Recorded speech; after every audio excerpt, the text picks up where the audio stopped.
Hello! Ito na yung kakainin natin ngayong gabi. Magmumukbang tayo. Ayan. Tayo.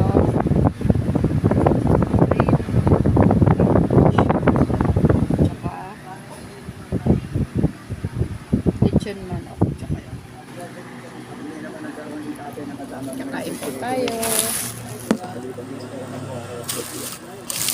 Ito yung ulam natin manok. Hindi naman sabay-sabay ito pati hindi ka iba. Hindi mo kukunin ko yan para makawala sa kamay ng tip. Diet. Pag ang sa'yo ng silabas, nag-a-adjust ko na sila.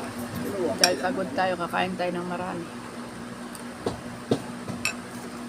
Umumiyahe ko na 1990. Grabe. Ando din pa tayo na sa 814. Kainan na. Alam namin, maliliit na nakahiga sa pangsunan.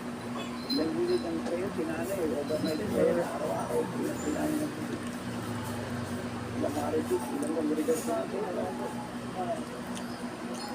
walang hindi yan, pero May ulam pa tayong mechado mamaya na yan. Ngayon muna natin magbukbang ng lechon manok.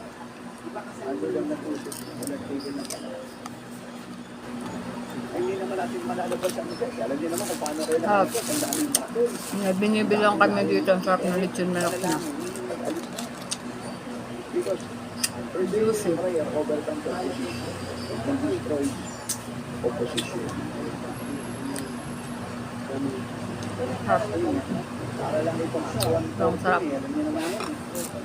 Hindi naman dapat yung Holy Spirit, malibang nanalangin yung 100 Sa gabi wala tayong rice. Sige na nanalangin ka lang yung prayer item nila, yung pag-teaching ng Holy Spirit.